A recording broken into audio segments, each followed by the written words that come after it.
Bonjour à tous, aujourd'hui je vais répondre à une question qui m'a été posée par mail et en gros qui était qu'est-ce que ça m'apporte d'être thérapeute? Comment j'y étais arrivé, tout ça. Euh, et en effet cette vidéo elle s'adresse à toute personne qui projette de le devenir ou qui le sont déjà, ou à toute personne qui aime aider les autres. Euh, Déjà vite fait, très rapidement, parce que en fait, je fais la présentation à chaque conférence et puis il y a déjà une vidéo qui vous explique comment je suis arrivé à là sur ma chaîne. Euh, j'ai toujours aimé aider l'humain, j'ai toujours aimé écouter les gens, écouter leurs problèmes, leurs histoires, alors que ça pourrait sembler saoulant pour d'autres personnes. Moi, j'ai toujours vu une richesse émotionnelle, et peut-être parce que ça m'apprenait également sur moi-même. Je voyais la beauté de la vie à travers leur situation. C'est un petit peu comme quand on est devant un film, on a besoin d'oscillations comme ça. Et j'avais besoin de voir que c'était possible en dehors d'un film, chez, chez des personnes que je pouvais croiser tous les jours, qu'elles aussi avaient leur film et qu'elles le vivaient à fond. Et j'ai jamais réussi à trancher les choses, à dire ça c'est noir, ça c'est blanc. J'ai toujours vu que certains chemins, certaines façons de modifier les choses, tout en restant en accord avec nous-mêmes, nous permettaient de modifier la situation, d'arriver sur la résolution d'un problème. Maintenant, en tant que thérapeute, enfin, avec la petite expérience que j'ai, je me rends compte que on n'est pas des sauveurs, que finalement la solution, c'est pas nous qui l'avons trouvée en tant que gourou tout-puissant, c'est le client qui l'a trouvé. Alors je dis client, hein, vous offusquez pas, patient pour moi, c'est pour les médecins. Client, je ne suis pas médecin, donc je dis client. Et puis un patient, c'est quelqu'un qui est malade. Je ne considère pas mon client comme malade. Justement, il est avant la maladie. Il est avant que toutes ces émotions et puis ces problèmes inconscients fassent surface dans son corps physique. Donc voilà, je vois qu'en fait, j'oriente juste et de toute manière, la personne va là où son cœur lui dit d'aller. Si son cœur l'amène dans mon cabinet, bon, bah, et si son cœur l'amène à écouter ce que je dis, à se laisser guider, très bien. Si son cœur décide que non, et que la séance finalement ne porte pas de fruits conséquents, et ben très bien aussi. C'est rare, je tiens à le préciser. Parce que la plupart des personnes qui viennent dans mon cabinet sont des personnes qui ont travaillé sur elles, à la base. Elles ont déjà fait une grande analyse, et on attire souvent les clients qui nous ressemblent. D'ailleurs, à ce propos, qu'est-ce que ça m'apporte d'être thérapeute? Et je vais vous le dire. Je vais vous le dire. Hormis la satisfaction de faire ce que j'aime dans la vie,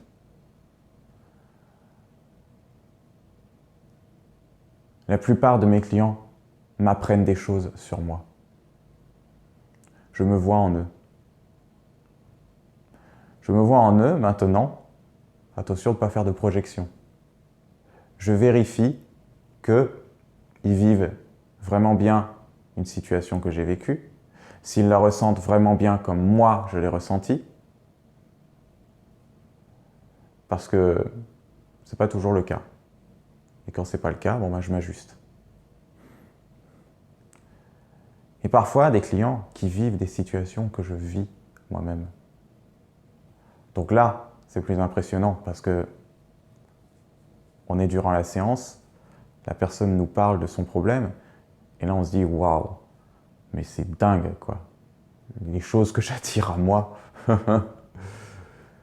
Ce qui fait que je me vois donner le travail à cette personne que je pourrais faire avec moi-même. la réponse me tombe sous le nez. Je me donne ma réponse à travers le client. Alors après, je ne dis pas le client, il n'est pas exactement comme moi non plus, donc il va recevoir le soin que je lui donnerai à sa manière, et peut-être que ce que j'ai utilisé pour lui va marcher super bien, mais par contre pour moi, ça va peut-être prendre plus de temps. Si ça a besoin de prendre du temps, c'est bien aussi. C'est que j'ai peut-être pas tous les éléments de réponse, mais que c'est déjà un élément et que je peux me remercier de m'avoir apporté ça. Enfin, de m'être apporté ça. C'est plus français. Voilà où le travail de thérapeute est très enrichissant, comme il peut être très éprouvant. Parce qu'un thérapeute est un humain, avant tout. Donc fini la période dans le XXe siècle où les psychologues, tous les psys étaient des sortes de gourous ou de guides sur leur fauteuil là, qui vous écoutaient et puis qui étaient froids, qui racontaient rien de leur vie et qui donnaient l'impression d'avoir toutes les réponses. Et desquels on attendait des réponses. D'ailleurs, c'est pour ça que la plupart de mes clients sortent d'analyse et puis disent mon psy ne disait rien, j'ai fait que parler, il m'a écouté, mais bon, j'ai pas trouvé de solution, j'ai besoin de quelque chose maintenant. J'ai besoin d'un truc concret. Oui, en effet, parce qu'on tourne en rond dans ce genre de thérapie analytique. Maintenant, l'analyse, c'est bien quand vous n'êtes pas prêt à faire certains changements, quand vous avez un petit peu peur, quand vous voulez, on va dire, vous tâtez un petit peu le terrain au niveau de la psychologie, juste tâter le terrain.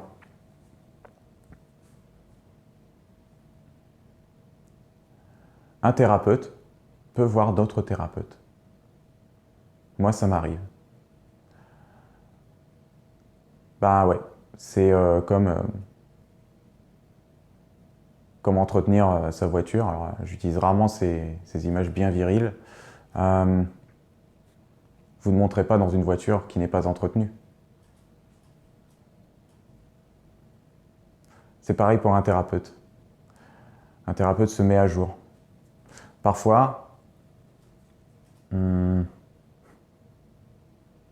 suis tellement aux prises d'une problématique qui est au niveau de mes connaissances, qui est à la hauteur de mes connaissances, voilà, parce que c'est ça en fait, c'est qu'on ne sort pas, en tout cas moi je ne sors pas de mes problématiques humaines. Si un thérapeute qui est sorti de ses problématiques humaines, je veux bien le rencontrer. Et du coup, ces problématiques sont à la hauteur des connaissances que j'ai, de l'expérience que j'ai de la vie.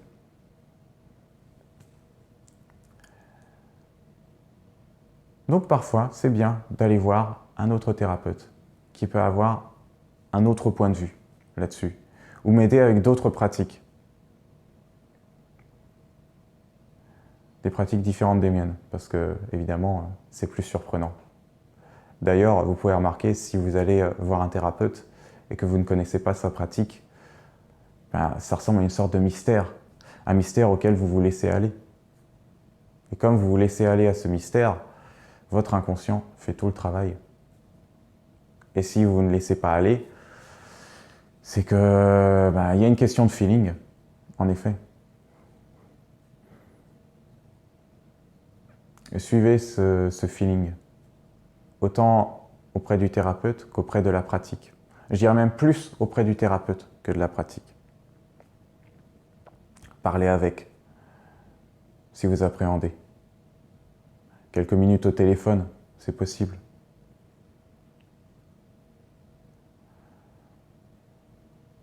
Donc aujourd'hui, être thérapeute, ça me permet de grandir, encore.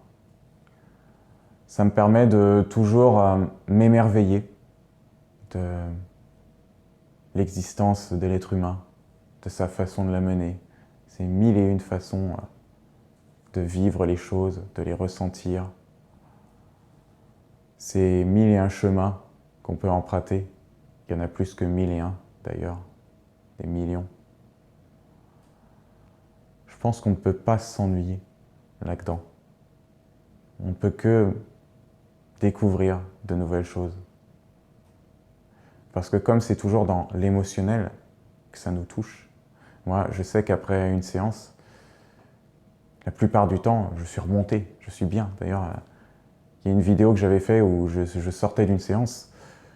Je pense que j'étais un peu plus énergique. Enfin, je l'ai senti en regardant la vidéo. Vous pourrez me dire dans les commentaires. Mais oui. Donc voilà. Qu'est-ce que je pourrais dire de plus là-dessus? Voilà ce que ça m'apporte, simplement. C'est ma réponse. Je vous remercie d'avoir écouté. Vous pouvez échanger dans les commentaires si vous voulez. Je suis là. Je vous réponds avec grand plaisir. À bientôt et prenez soin de vous.